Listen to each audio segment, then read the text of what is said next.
কোর্টে বিচার চাইতে গেলে অনেক মানুষের প্রথম বাধা নিয়ম নয়, দূরত্ব। মামলার সময়ের লড়াইয়ে পাড়ি দিতে হয় জেলা থেকে শহর, শহর থেকে রাজধানীতে। প্রতিটি তারিখ যেন নতুন অপেক্ষা, নতুন খরচ। কিন্তু বিচার যদি হয় হাতের মুঠোয় আর কোর্ট যদি হয় ডিজিটাল, তাহলে কেমন হয় বলেন তো? হ্যাঁ, আদালত পাড়ার নতুন এই রূপই হলো ই-কোর্ট, যেখানে মামলা পরিচালনা, রায় দেওয়া থেকে শুরু করে সবকিছু হয় তথ্য প্রযুক্তির মাধ্যমে। বিশেষজ্ঞ ও অভিজ্ঞরা বলেছেন, ই-কোর্ট শুধু প্রযুক্তির ব্যবহার নয়, এটি বিচার ব্যবস্থাপনার গতি বাড়ানোর বড় উদ্যোগ। দ্রুত শুনানি, দ্রুত তথ্যপ্রাপ্তি এবং দুর্নীতির সুযোগ কমে যাওয়া, এ সবই মানুষের আস্থা বাড়ায়। তাই উন্নত বিশ্বের মতো বাংলাদেশ সরকারও আদালত ব্যবস্থাকে ডিজিটালাইজেশন করার ব্যবস্থা গ্রহণ করেছে। এরই লক্ষ্যে গত 24 নভেম্বর ঢাকার মহানগর দায়রা জজ আদালতে প্রথমবারের মতো সরকার আনুষ্ঠানিকভাবে ই-ফ্যামিলি কোর্ট নামের কার্যক্রম উদ্বোধন করে। শুধু তাই নয়, উদ্বোধনের পরদিন থেকেই এই আদালতে চালু হয় ই-ফ্যামিলি কোর্ট অ্যাপের কার্যক্রম। জাতীয় পর্যায়ের এই যুগান্তকারী ডিজিটাল রূপান্তরের মূল প্রযুক্তিগত সহকারী হিসেবে ছিল ড্যাফোডিল ইন্টারন্যাশনাল ইউনিভার্সিটি।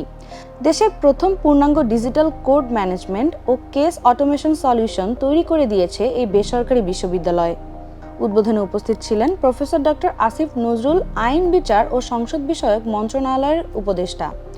আপনারা এটার গার্ডিয়ান হন, আপনারা এনশিওর করেন যে এটাকে কেন যেন পলিউট করতে না পারে, এটাকে কেউ যেন ডিস্টেবিলাইজ না করতে পারে, এটা যেন এখান থেকে যে যাত্রা শুরু হয় যেন থেমে না থাকে। সৈয়দা রিজওয়ানা হাসান বর্তমান পরিবেশ, বন ও জলবায়ু পরিবর্তন মন্ত্রণালয়ের উপদেষ্টা।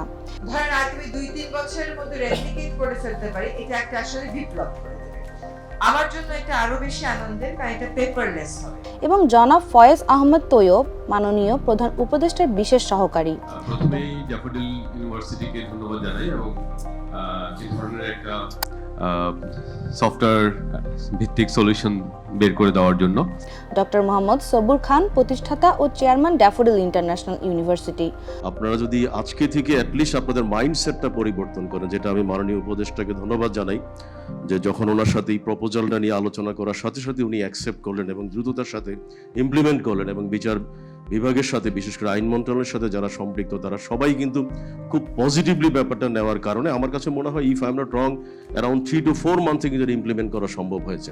Professor doctor M R. কবির, উপাচার্য, ড্যাফোডিল ইন্টারন্যাশনাল ইউনিভার্সিটি। সহবিচারক মহোদয়, আইনজীবীবৃন্দ এবং অন্যান্য আমন্ত্রিত অতিথিরা। সরকার ঘোষিত এই ই-ফ্যামিলি কোর্ট প্ল্যাটফর্মটি পারিবারিক মামলার অনলাইন দাখিল, নথি ব্যবস্থাপনা এবং সীমিত পর্যায়ে অনলাইন শুনানির সুযোগ তৈরি করে দিয়েছে, যা বিচার প্রার্থীদের সময়, ব্যয় ও ভোগান্তি কমিয়ে একটি কার্যকর ও আধুনিক বিচার সেবার পথ গড়ে দিবে বলে আশা প্রকাশ করেছে সংশ্লিষ্টরা। আসলে গভর্নমেন্ট জুডিশিয়াল সিস্টেমটাকে অটোমেটেড করার যে পরিকল্পনা, এটা কিন্তু নতুন না।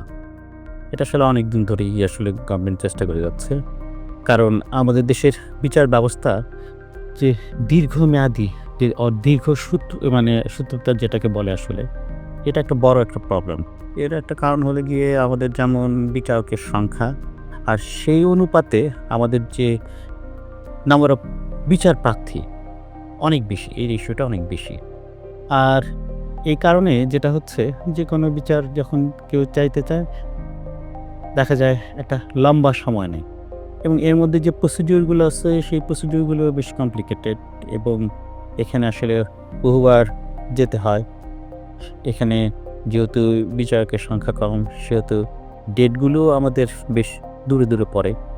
আমরা চাইলেও এই বিচারটাকে আমরা খুব দ্রুত করতে পারি না। তো এই ক্ষেত্রে আমাদের যে ই-ফ্যামিলি কোর্ট যেটা আছে, যে অ্যাপ্লিকেশনটা আমরা ডেভেলপ করছি, এটা একটা আসলে কমপ্লিট সিস্টেম, যেটা কিনা আমরা জুডিশিয়াল সিস্টেমের একটা অংশ, অর্থাৎ ফ্যামিলি কোর্টটাকে আমরা অটোমেটেড করলাম। এবং এর মাধ্যমে যেটা হচ্ছে, সেটা একজন বিচার প্রার্থী তার অ্যাপ্লিকেশন করা থেকে শুরু করে উকিল সিলেকশন এবং বিচারের মাঝখানে যত প্রক্রিয়া আছে, সব প্রক্রিয়া আসলে এই সিস্টেমের মাধ্যমে করতে পারবে। ই ফ্যামিলি কোড চালু হলেও এখনও বেশ কিছু চ্যালেঞ্জ রয়ে গিয়েছে, তবে সম্ভাবনা অসীম। ড্যাফোডিল ইন্টারন্যাশনাল ইউনিভার্সিটির কম্পিউটার সায়েন্স অ্যান্ড ইঞ্জিনিয়ারিং বিভাগের শিক্ষক এবং একদল তরুণ ও দক্ষ শিক্ষার্থীদের সমন্বিত দলের সাথে ড্যাফোডিল সফটওয়্যার একত্রে এই ই ফ্যামিলি কোড তৈরি করেছে এবং ব্যবস্থাপনায় রয়েছে। আর বিশ্ববিদ্যালয়ের কর্তৃপক্ষ বলেছে এই ধরনের উদ্যোগ তাদের কর্পোরেট সোশ্যাল রেসপন্সিবিলিটির অংশ। মানুষের জন্যই প্রযুক্তি, এই ধারণার উপর ভিত্তি করে ই কোড বাংলাদেশের বিচার ব্যবস্থাপনাকে নিয়ে গিয়েছে এক নতুন যাত্রায়, যেখানে আদালত আর দূরে নয়, বিচার ব্যবস্থা আর কঠিন নয়। প্রিয় দর্শক, আপনাদের সাথে আমি ছিলাম রনিকা তাবাসসুম, ক্যাম্পাস টিভি।